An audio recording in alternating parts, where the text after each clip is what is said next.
Hi guys, welcome to another episode of Let's Talk Plant Medicine, Cannabis, Psychedelics, and Pharmaceutics. I'm super stoked today. Yes, I'm so stoked today to have our guest with me. She is so amazing. And part of why I'm so happy to have her is that if you replace me on this chair with this guest, she will feel so comfortable with all the medical jargon. She will not even blink. You guys will not even know it's not Dr. O that's sitting. Why am I saying that? I'm saying that because our guest today, she is a clinical pharmacist herself. So she's a pharmacist like me. She's a mindful guide. And so we're going to get to bring our guest and introduce her in a minute. But what do we do next? Before we even go on, guys, you know what's up. You guys know what's up. We have to do our good house cleaning. So what is our good house cleaning? This show is for educational purpose and should not be taken as medical advice. Consult with your clinician for all your medical need. Do not stop any medicine without talking to your doctor. Having said that, so what else do we got to do? Somebody is helping us to bring this show to you. So what are we going to do? We're going to say thank you. First of all, I want to say thank you for being there. Yeah, thank you guys for being there, for supporting us. But first of all, this show is sponsored by WCI Health, your alternative health and wellness hub. They are the makers of Glow's product and a whole bunch of master classes, cannabis as medicine masterclass. To find out more about WCI Health, head straight to their website, wci-health.com. And the next thing is to say thank you to you, our sponsor, our Health Equals Wealth sponsors, and all of you that are supporting us on Apple Podcasts. We want to say thank you so much. Thank you for being here, for supporting us. And for those of you that are just joining us and wondering, who the heck is she? Who the heck is she and why? What right do I have to talk on this topic? I'm Dr. Lola, also known as Dr. O. I'm a clinical pharmacist by trade, and I'm a plant medicine user. I grew up in western part of Africa, and there we use plant medicine as our first line of therapy. So I'm bringing that knowledge of my background and as a clinician to help you level up on your wellness journey using the healing powers of botanical and using education as tools. To learn more about how I can help you on this journey, slide in my DM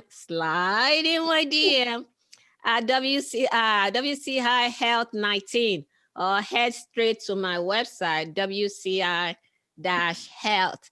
That is that about that. And for those of you, if you are yet to join our Patreon group or you are yet to join our Health Equals Wealth membership, please, we need you to keep this show going. So join support this show, and don't just support, make sure you are sharing this show as well. Now, I'm not going to take too much time. Let me jump into it and let's get our guest. Today we have our amazing, very fabulous guest with us.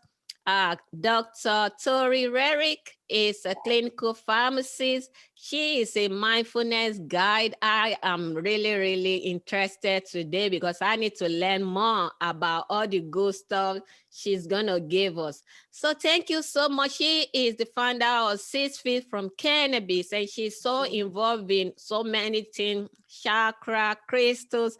I cannot even wait for her to get into those stuff. These are topics I've been wanting to learn about, so I'm so happy she is here with us. Tori, Dr. Tori, thank you so much for being here. Thank you for even accepting our invitation. We are so glad to have you. Thank you. This is so exciting, Dr. O. Yes, from the minute we met in the Mushroom Temple on Clubhouse, I was like, let's link up. This is so beautiful. Thank you for allowing me to have some space on your show. Absolutely. And guys, one of the other things that I'm so happy about is that Tori is also my tribe. She Yes. is half Nigerian like me. Yay! It's all green, white, green.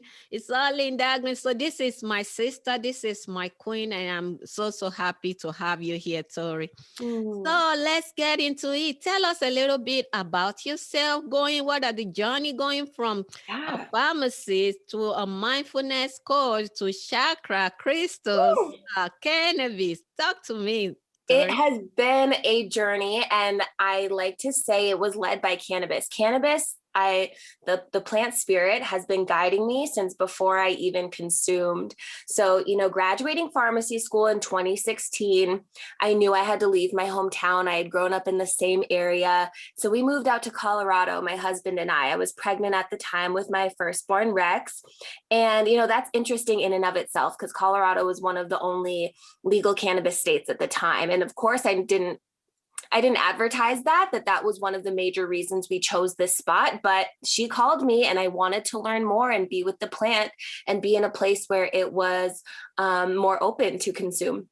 That being said, I still did not speak of the plant in front of any of my colleagues. I didn't talk about it to patients, which was really hurting my heart, to have my own experiences with the plant, see other people having really beautiful experiences, but them being so scared to even talk about it. There was like this disconnect, and I think a lot of us feel that. But long story short, I became burnt out as a new mom, as a pharmacy manager.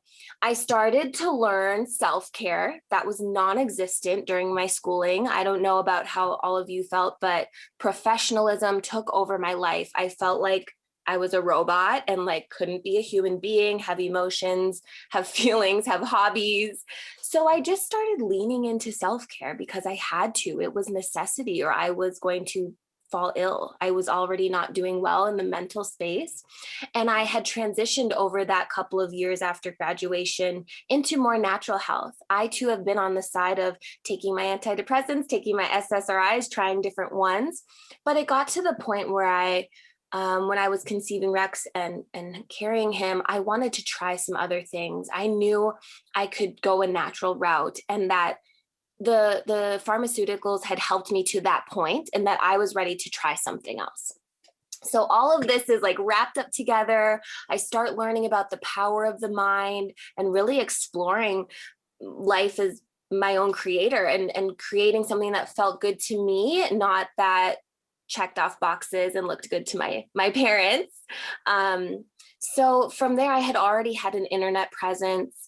I had been showing my journey through pharmacy school, showing my type A-ness, organizing everything to a T. And that's kind of how my anxiety manifested, was trying to control everything around me. And then I learned to do that within. So it was really natural for me to shift into that online presence and just show my journey as I was learning mindfulness and inviting others to do that. So I like to say I'm a pharmacist turned mindfulness guide. I now prescribe mindfulness. I advocate for cannabis as medicine.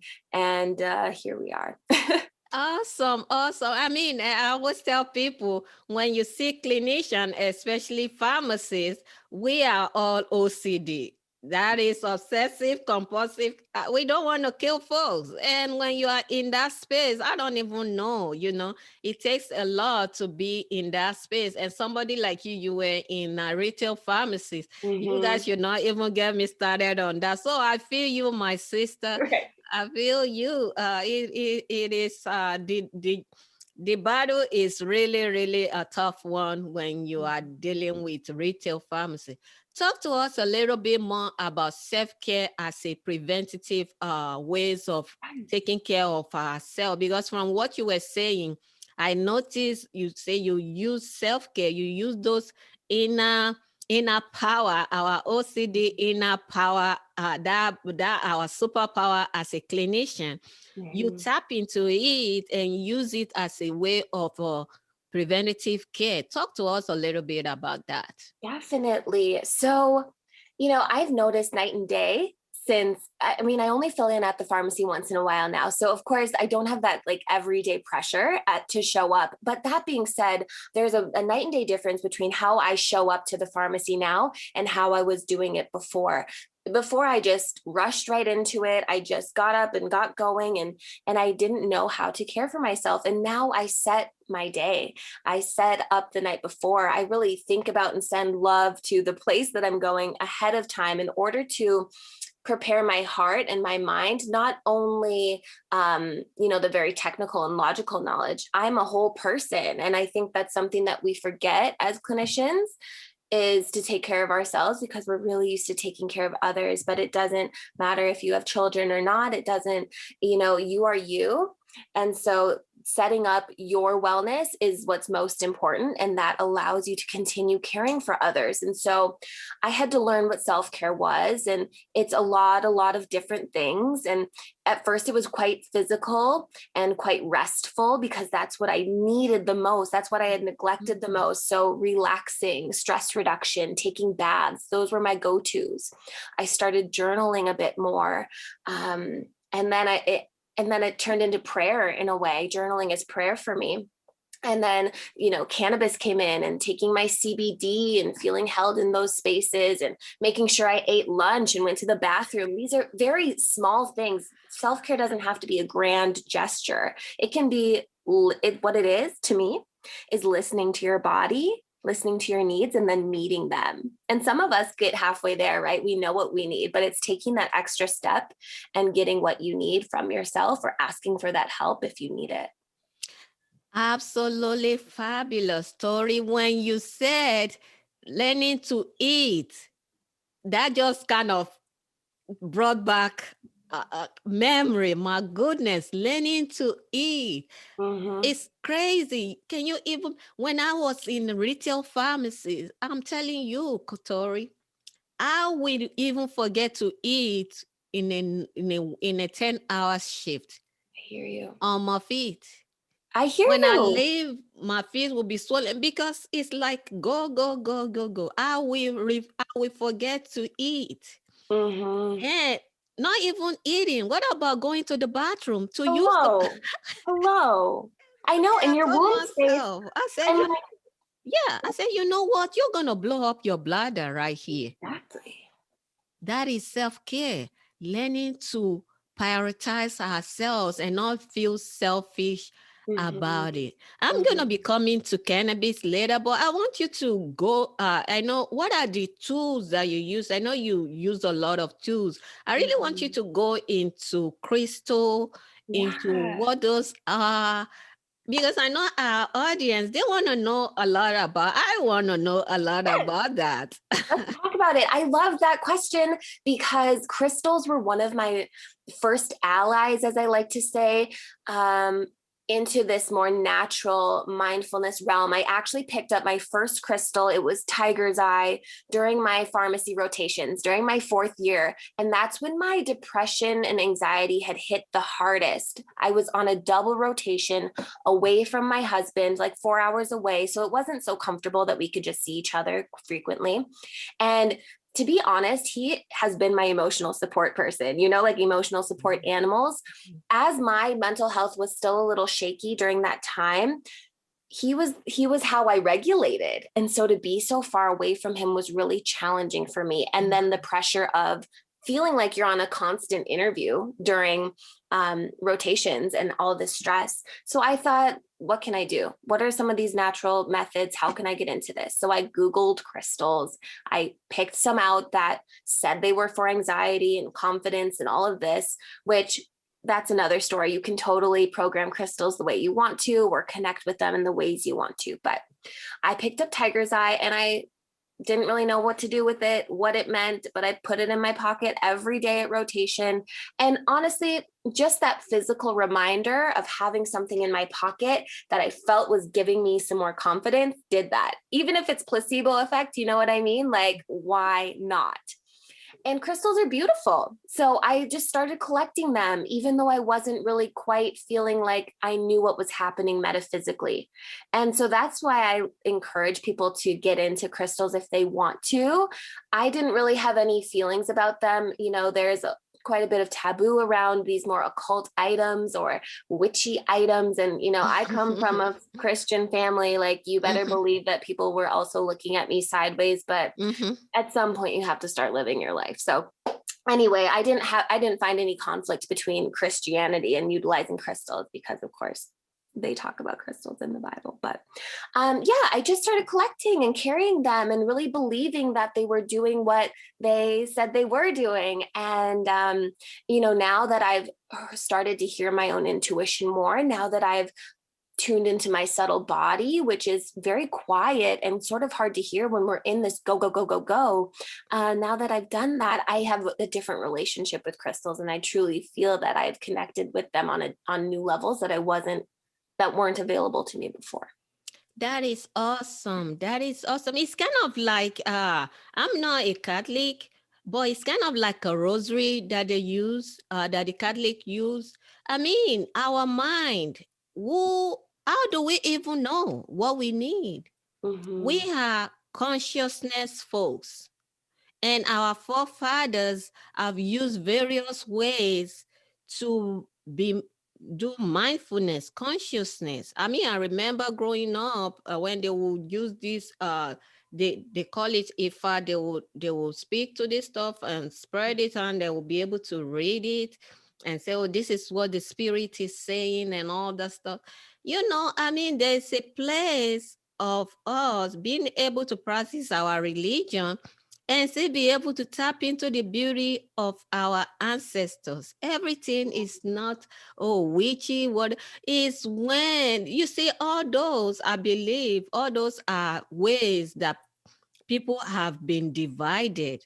Mm-hmm. It's all a way of separating us. It's all a way of dividing us. I'm glad you really get into that. I'm gonna come back to Crystal towards the end, because I know our audience will want to know more. They want to know where they can tap into that energy. I want to know more about it. But let's dive into cannabis. I mean, when you even talk about, especially you as a clinician with a license and everything, how did you even pick cannabis and become an advocate for cannabis when it comes to the stigmatization of that? Also with school, with your colleagues, the fear of losing your job. How did you navigate that space? You just activated something that I remember that I do want to mention here. And first off, I have to say again, cannabis has chosen me. These plants, they come to you when you're ready for them. And so my relationship with her has deepened over the years. At first, it was people utilizing cannabis around me kind of observing, seeing that it wasn't this hard drug. It's not so bad, seeing that people were still healthy and maybe even healthier around me when they utilized the plant in a conscious way. But okay, so the pharmacy that I got a job at was a sweet independent, and they sold CBD oil. So that was kind of permission for me to at least be open to it. I needed to know about it in order to recommend it to patients. But being in retail, I didn't have a ton of time that I dedicated to doing that.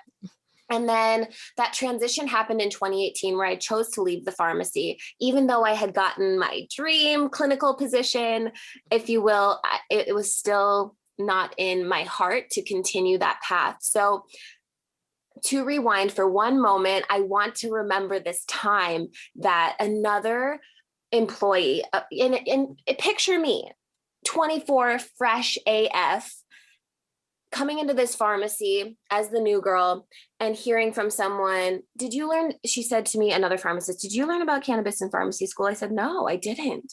And she said, well, it's not medicine. They're talking that it's medicine. It is not that. And that just kind of broke me. And that immediately triggered this insight that this was not a safe space to talk about cannabis, at least not with this pharmacist. And that was a really interesting dynamic, because then I kind of tucked in a little bit about it. But moving on, when 2018, when it was time for me to go, my business wasn't quite set up yet. I did leave a little abruptly, and that's something about me. I'm quite spontaneous, and if I have a feeling about something, I go for it. But I was still learning how to run my business, and I still needed side income. We had moved to Colorado I had started attending an herbal gathering of women, and I did not quite fit in. You know what I mean? Everyone there were herbalists, and they had been talking to the plants, and I came from pharmacy. So I felt like the outsider, but I still showed up every year. And I met a woman named Jessica Bates, and she had just opened a CBD store at the time. And I just reached out to her. I thought, I can do anything I want right now. I'm a free agent and I didn't learn about cannabis in school and I want to. And the Farm Bill had just passed, things were popping. And she let me come in on the weekends, which was so beautiful as a new mom. My husband worked in the week. I would come in on the weekends. It was nice and quiet. And I got to know the plants because everyone else was getting to know the plant. CBD was new and hot. People wanted to know how much to take, when to take it, will it make you high? And so I got to dive in a very relaxed way and just kind of self-study and be with the material and the plants. And one reason I love Moon Mother Hemp, which is Jessica's brand, is they're all organic. They're all about full spectrum. And so I feel like I got this introduction to cannabis in the correct way. You know, I came at it from a very grassroots perspective. And so that's the way I started really learning about the medicine aspect of the plant. Yeah, that is amazing. I mean, can you believe pharmacists in particular, we are supposed to be the drug expert, the medicine folks. If we, as the medicine folks, we don't even know that cannabis is medicine, then we are in trouble here because who are this patient going to go to? Yes, Who? exactly. We are the first line. We are the defense. We are the ones that will be able to look at their medicine and say, no, you're not supposed to take lisinopril with ramipril, all those stuff that we have to take. So if we can even know that this is medicine, then we are in trouble. Yeah, that's amazing. Tell us a little bit more about how you see cannabis as medicine. What are the symptoms? What are the effects that we can use it to manage? I know we cannot claim it cures and heals yet, but our forefathers, generation before us, have used these plants in almost every way. But we're gonna play their game, you know. Yes, Tell us exactly. how cannabis is medicine. Some of the conditions that we can use it to manage. Talk to us, Tori. The most obvious thing for me is the existence of the endocannabinoid system. When you see that our bodies and this plant have been interacting and are meant to interact, it just makes sense. And so the endocannabinoid system is one that helps us regulate. It's all about homeostasis, and it's akin to something like the immune system where we have receptors all over our body. And so also, I like to think about supplementing our endocannabinoid system in ways that don't even involve cannabis, which are things as simple as stress reduction, which is something that we are all having trouble with in this country specifically, I would say.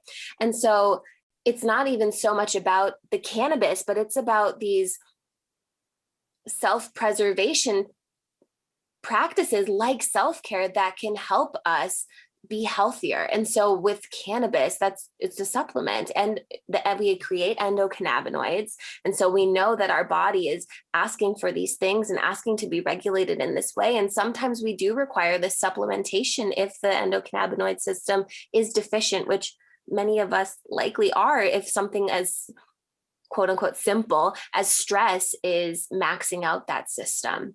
So endocannabinoid system, for one, if we just look at that, we look at reducing stress, we look at anti-inflammation properties, CBD specifically, the pathways that it supports mentally, I really find useful and helpful.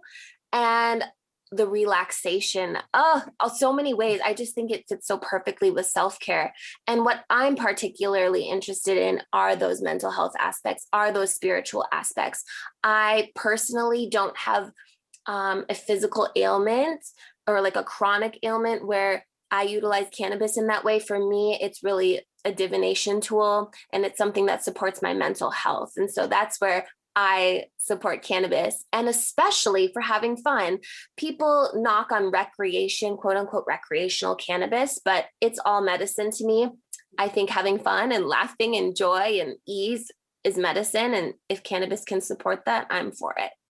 Absolutely. You see, that part that you say is nothing called recreation. I mean, if we are not thirsty, are we going to go and grab water? That is golden nugget you just dropped it. The other part that gets me is the fact that you say, see, cannabis is not just a tools for illness. It's also a tools we can use as a support system. Because as we age, when we are little, we didn't need no vitamins. Mm-hmm. But as we grow older, our body begins to act up and we say, okay, I'm going to need me some vitamin. We run over the counter and grab it. I normally feel like we should just see cannabis as nutraceutical, using our nutrition. It's botanicals. Mm-hmm. It's a plant, just like our spinach. The beautiful thing about this plant is that it has the endocannabinoids and cannabinoids in there that is not seen in other botanicals, at least a lot of botanic. We are beginning to discover some botanical with it, but overall, that's where we find it. That is absolutely fabulous. Talk to us, Tori. What do you think about patient autonomy when it comes to herbal medicine, plant medicine, even not just plant medicine, even looking into crystals, into all these other tools that we can bring in? How do we empower patients? What do you think about fostering autonomy in patients? I think this is so tricky because we have to undo quite a bit of patterned behavior in this area, both from the perspective of the practitioner and from the perspective of the patient. There's been this model where the practitioner tells the patient how to behave, what to do. And the patient takes that as law. And that's a really sort of dangerous place to be in. Of course, it's been helpful in some ways. And there are regimens that must be followed for certain medications. However, my whole journey, everything wrapped up in this self-care and cannabis following, has been about trusting myself, has been about trusting my intuition and learning to hear that again. And I think that's where we can take our power back, is to have discernment on when we need to follow something so regimented and when we need to actually break away from that and follow our hearts. And that's one of the things that I experienced patients having the most trouble with, or customers, at least at the hemp store, was I would let them know, start low, go slow. And I can't prescribe in those situations. So it was tricky for me to have this clinical aspect and then not also tell people exactly what to do. They want to be told what to do. But start low, go slow, right? Keep a diary, check in with your body, see how you feel after that first dose. That makes people panic, to not know what the outcome is going to be and to have to trust and listen to themselves. So I think helping patients out with this practice would just to have them venture into something that they feel comfortable trusting themselves with, making choices that they feel comfortable with, whether that's food or their own self-care practices, having them make empowered choices, start to trust themselves, and then continue following that path. And maybe not starting off with something as big and as intimidating as a medication or plant regimen, but something really simple in their lives. Yeah, that is absolutely awesome. I'm hearing you saying start low, go slow. That is, I know that is our mantra in pharmacy, start low, and it can be applied to so many things. Mm-hmm. So, folks, you're hearing Tori. Basically, what Tori is saying, it doesn't have to be a big stuff. It just could be as little as maybe believing in yourself, trusting in your gut, listening to that inner still small voice. Our healthcare professionals, they are human beings like us. They are human, and human, we are susceptible to make mistake. I mean, but does that mean we are trying, we're not saying you should stop your medicine, but what we are saying is listen to that inner you and take that step. And go ahead. Sorry, but also for the practitioners, I forgot to answer that side of it, to start trusting the patients, because so many of their issues are subjective, and it's not always an objective thing that we can measure. And so we do have to listen to what they're saying and validate their perspective on their body, which they are the expert in. I know, that is awesome. Thank you for adding that to it, because see, we are OCD. We are used to data. Oh, clinical trials. Oh, this is, you do this, you see this. But life is not like that. That's what I'm hearing you saying. That is awesome. Thank you so much for dropping that nugget in there as well. That's awesome. Tori, let's go. I know you. Let's go to another topic. I know you are a mom. You have a family is very big for you. Family is part of why we do a lot of the things we do. I mean, look at living a 6-figure job to go after uncertainty. Part of what we do sometimes, a lot of the time, is because of our family.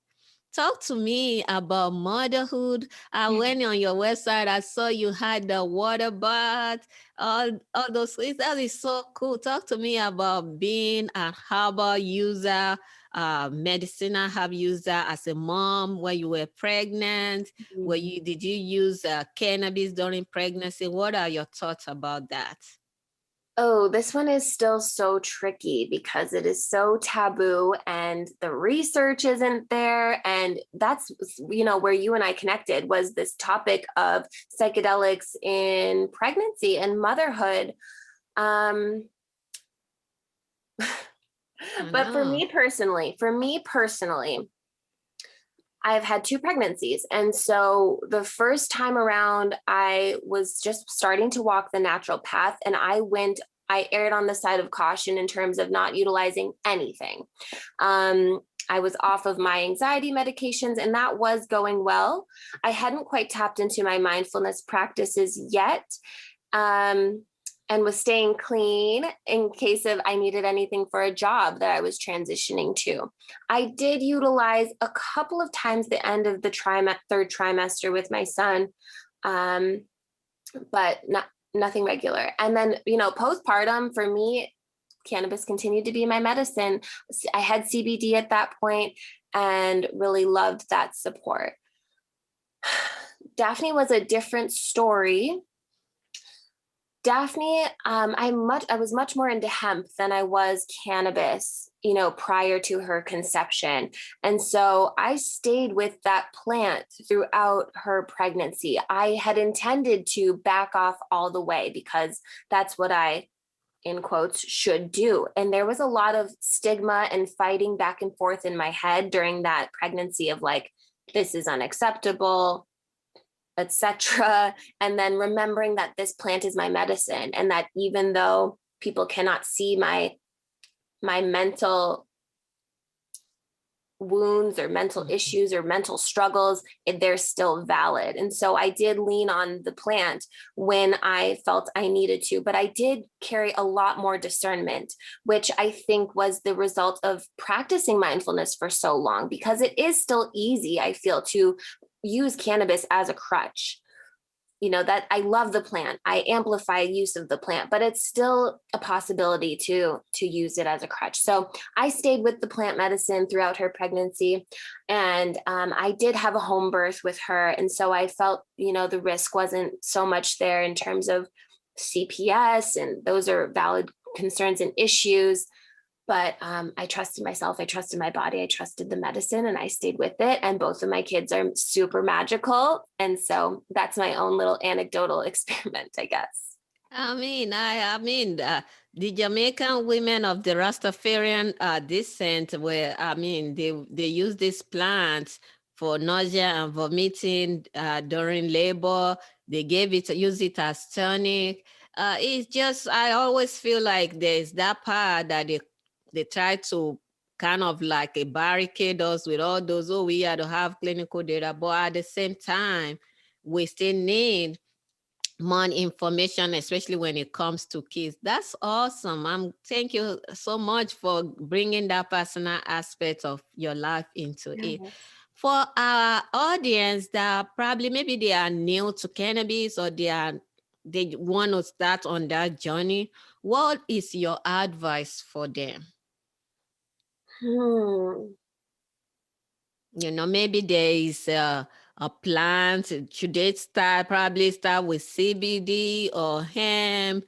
How do Yeah, you it see folks always depends on navigating the that space? goal. Of course, we have to keep the goal in mind, but without knowing specifics of a person, find a reputable source. This is an unregulated market, and some things that you can look for are organic plants, organically grown, and looking for places that offer a certificate of analysis, whether it's on request or on their website. You can see what is inside of the tincture or how their plants were grown. The thing about hemp specifically is it's a bioaccumulator, which is really amazing for cleaning up the earth and remediating the soil. However, if they utilize those plants for medicine, then you could end up with those toxins inside of your product. So, it's kind of bougie to say buy organic, but if you are taking this as medicine, you want it to be pure. You want it to be as clean as possible.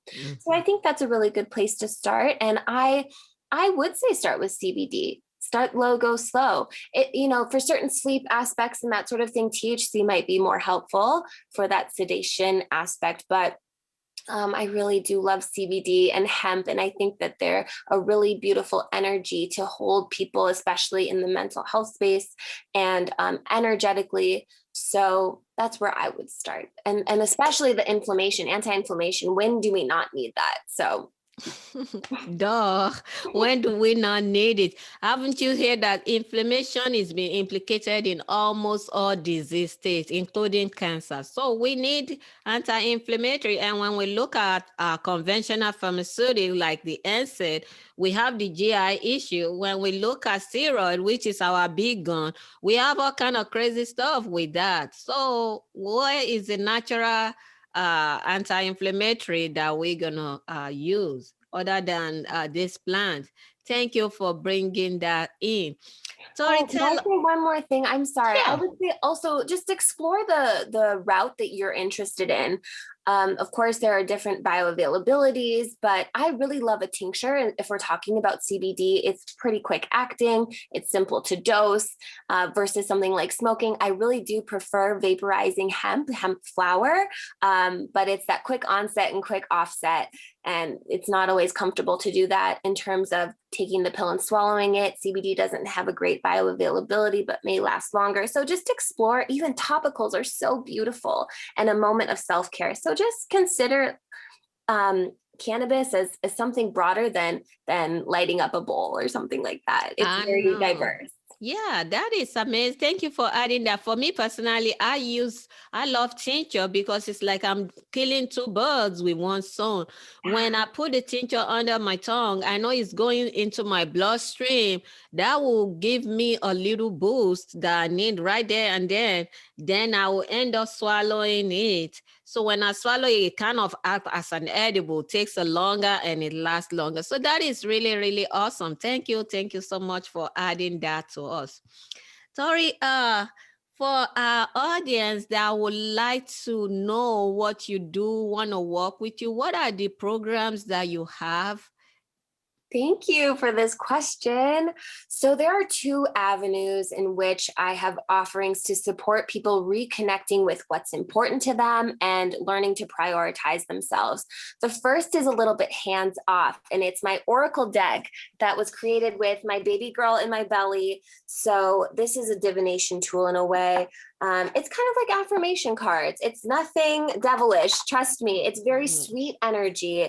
It's an opportunity for you to self-reflect and to see beautiful imagery. And it was actually Cannabis inspired. She was my muse for this deck and calling in the messages. So I sit with my deck every morning in my journaling, and I choose a card. I look at the beautiful picture, which I painted by hand, and I read off the message that came from spirit and through my vessel. And then I wrote a personal practice with each of them so that people who aren't so familiar with self-care can integrate and really work with that energy throughout the day if they want to. And that's the Follow Your Heart deck, available on my website. Let's see it again. Ooh. Yeah, that is, guys, that's Follow Your Heart deck. That's the Oracle deck. Go grab your copy. Yes. And it comes with a crystal. It does come with a selenite wand. So if you're wanting to dabble, check it out. And then secondly is an actual container. It's a community for these people who want to practice being themselves in a safe container. The people that we grow up with and live with and our families, they see us one way, which is great. But sometimes it doesn't feel safe to explore these different aspects of yourself. And so I wanted to create this community that provides resources. I have tons of meditations, videos, vlogs of how I live, sharing all these different aspects of spirituality, and we can congregate and we have calls, and we just share, we connect and talk about these things that are important to us, but maybe others around us aren't so into or aren't so supportive of. You can find a community here and come home to your wholeness. And that is the Well-Connected Self-Healing Membership. And so that it's like no commitment. You can jump in 1 month, see if you like it, jump back out, or stay for 6 months, stay for a year. And you can actually start a week trial to just see if it's for you. And that's available through my Instagram as well. That's awesome. That is really, really awesome. Because when you, especially for entrepreneurs, sometimes you have this vision, this dream in your head. And when you share it with folks that are close to you, they're like, I mean, what the heck are you talking about? Or maybe the beginning of your journey, the beginning of your business, that you are trying to build this business and it's like, oh, it's not bringing money, it's not working. So all those negative energy, it can really kill dreams. It's killed a lot of dreams. So when you have a community like this, Well Connect, that is really, really smart what you're doing. I'm so happy to hear that. Tell us, Tori, where can our audience, where can they connect with you? What are your social handles? Talk to us. I'm pretty much always on Instagram sharing my motherhood woes and everything in between, crystals, meals, everything. That is at Your Guide Tori. And from there, you could click on the Well Connected page, which is at Live Well Connected. And then my website is ToriRerick.com. And one final plug would be for my cannabis podcast, 6 degrees from cannabis. I have on all sorts of people speaking about their positive relationship with the plant. That is awesome, guys. And I'm going to be on the show, 6 degrees from cannabis soon.